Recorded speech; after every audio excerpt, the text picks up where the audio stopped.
Hey, we're live again. How you doing, Colin? Welcome back to I'm the doing great, Rusty's Metals. Rusty. Hope you're doing well. Welcome to the Rusty's Metals Gearology Hangouts with Google. You know, not a lot going on this week, but the the chart was acting a little funny during the week, and everyone thought it was the bottom. um, a gap down um, below 22, recovered, filled the gap, kept moving, and everyone thought this was the bottom. But from there, it moved sideways, and since then, it looks a little bearish. Um, Here's the chart, weekly chart, and like we mentioned earlier, I think it's going to follow this long line. Can you see my chart, Colin? Yeah, I can see it. It looks good.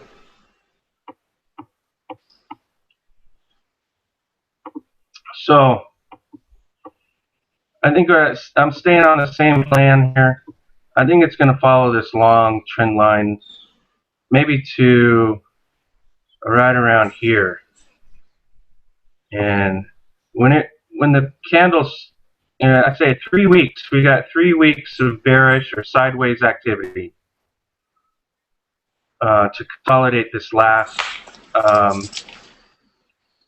at the last move below 26. So if we go to a 60-minute chart, you see what I mean about going sideways. Here we have on Sunday night, the usual takedown. Sunday night, no one watching. They gap it down, and then next couple days, it moves up, fills the gap from here, and then keeps moving forward. So then people like Greg Manarino and a lot of others said this could be the bottom. But since then, it's moved sideways and to me, it looks like a head and shoulders top pattern.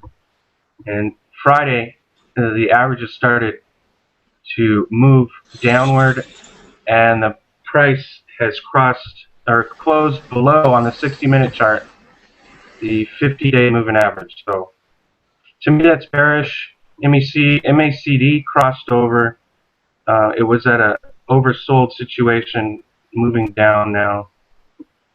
So I think we got a lot of recovery to do. What do you think about that, Colin? So I agree with that in majority for sure. We're in a period of time here where everybody did think that the ultimate bottom was in. The ultimate bottom for price may still be in, but I agree with you. I think we're in a bearish time period now where the momentum is to the downside and the moving averages are indicating that. It's really difficult, doing all this technical analysis, looking at chart stuff in a manipulated market like we've got, but that's where we are.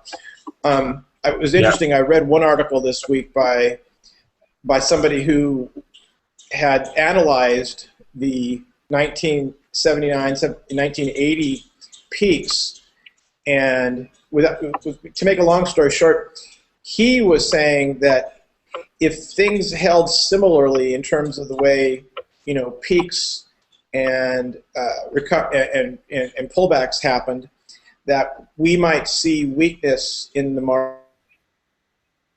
market until June 19th, which interestingly really is similar to what you're saying in terms of weakness for another 2 to 3 weeks. So June 19th would be a date that we want to keep our eye on, I think, just for the heck of it. It's kind of totally kind of crystal ball stuff, but at June 19th, maybe we'll see the end of this the correction from the highs, going all the way back to the beginning of this correction. Yeah, I agree. It's a bottom somewhere, but once a chart breaks down like it did below 26, it just takes a long time for it to recover. It hasn't been too long yet. So Yeah.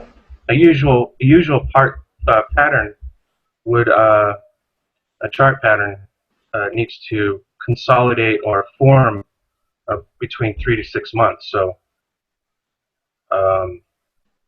we'll see. Anything can happen.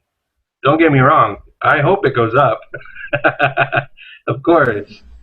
But yeah, okay. So other news we have a couple weeks ago, Andrew Maguire hit the.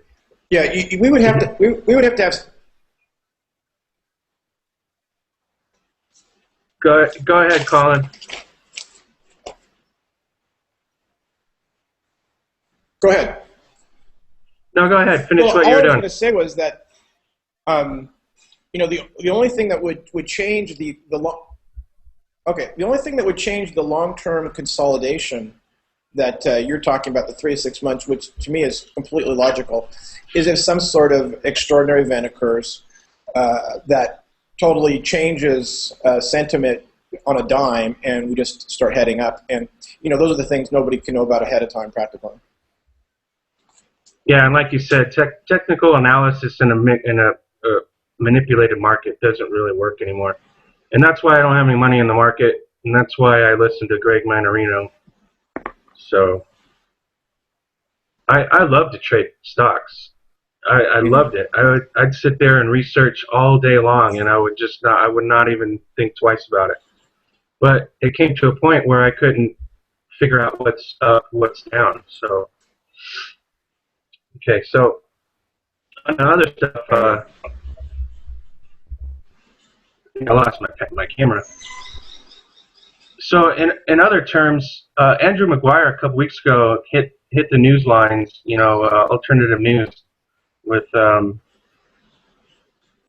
Maguire, the whistleblower for the bullion trading markets. He testified at the CFTC about how he basically proved when, how, and where the markets were manipulated. But CFTC is bought and paid for just like anybody else nowadays, and nothing was done about it. But recently, he came out on King World News, Max Kaiser, I think a couple other ones. I'm not sure. He did the whole round, and basically on King World News, he's basically explaining, how in the heck do we have a bear market? And we're talking about the same thing. There is no bear market. The stock chart is a paper representation of the LBMA having no gold or silver. That's the bear market. That's their fault. So, did you listen to that King World News with Andrew Maguire? Yes, I did, and he did a really good job of explaining all that. It's and there's he talks about huge premiums. He talks about bullion banks putting out no delivery with no excuses. Just the hey, we don't have it. You're gonna do a cash settlement.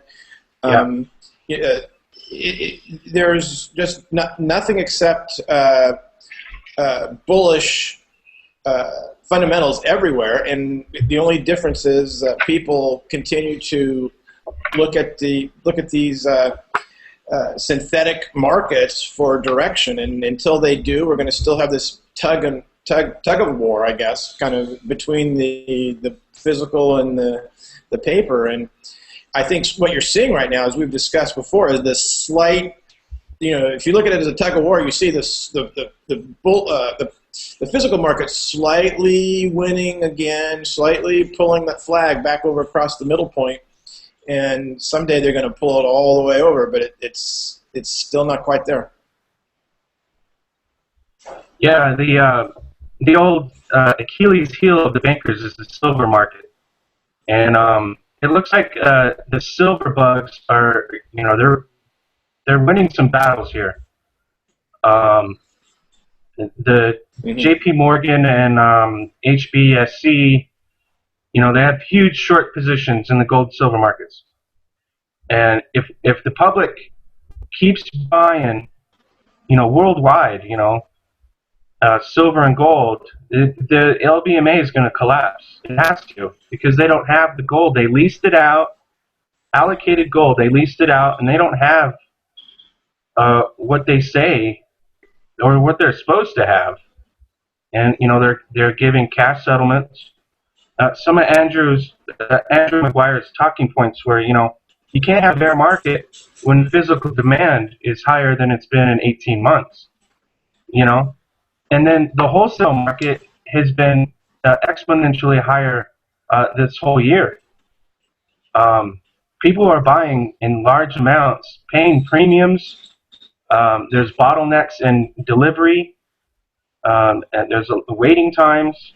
You have to wait an extended amount of time, especially in the high points. When the chart crashed below 26, I think there was something.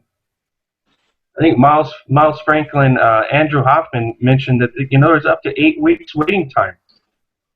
And then Jim Willie saying, oh well, in some markets like I think you mentioned Japan.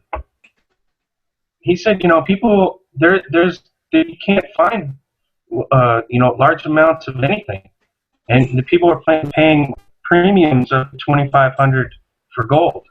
I mean, we're talking about the wholesale market, and these people are buying like tons of gold at one time. But still, I mean, they're running out of supply, and the LBMA is paying for cash so they can settle accounts.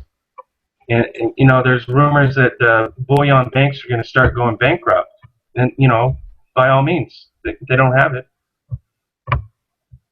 But it's going to happen. We're gonna bail them out.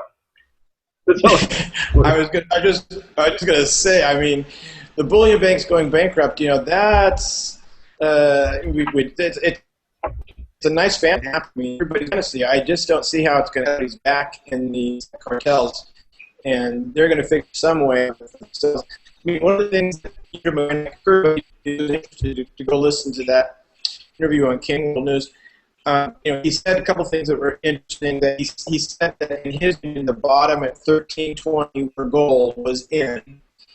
He said there's huge massive demand at 13.50, and he said the insiders are positioning themselves for a move at this point.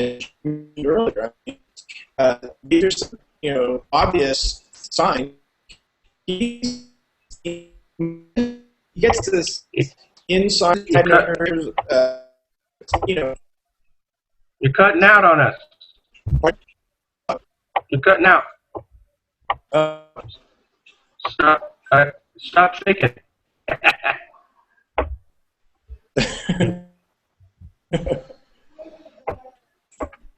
All right, start over where you were. I caught most of it, but just start over.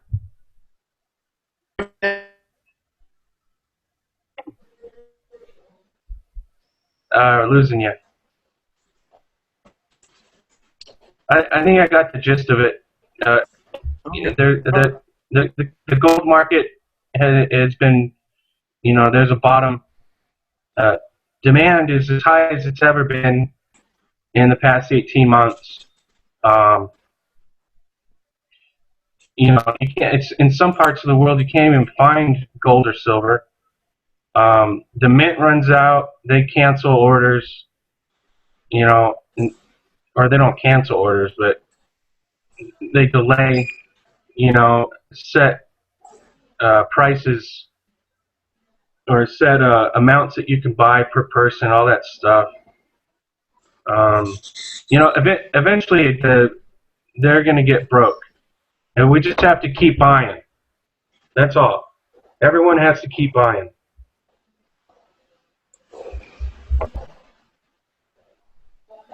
And it's a perfect time to buy. I agree. It's I think the downside is very limited. It's like 5 or 10%, and that's about all you can ask for when you're going to go in and buy something.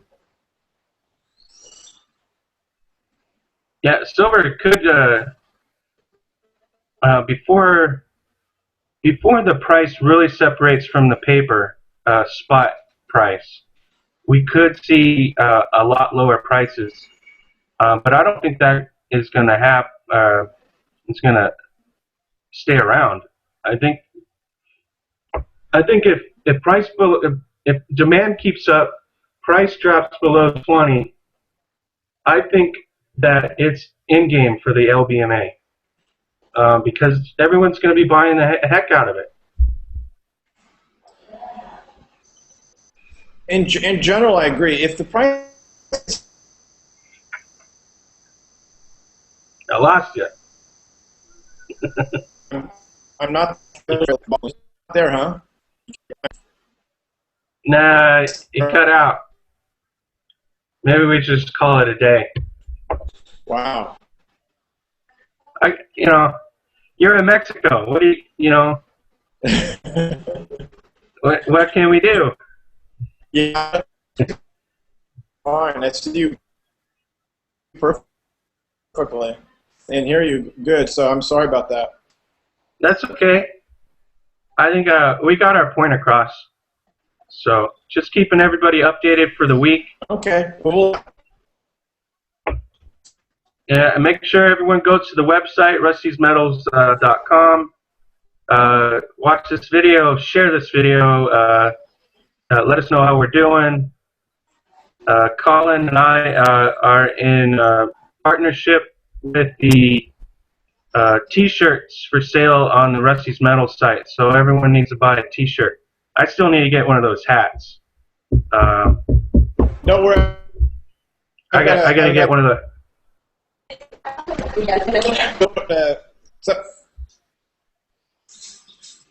We'll talk and we'll get you a hat and a T-shirt, and we'll have for our next thing. Cool, man. I'll talk to you soon, and hopefully we'll have a better connection next time. But all's well. I'll talk to you in the next couple days. Sounds good. Thanks, Colin.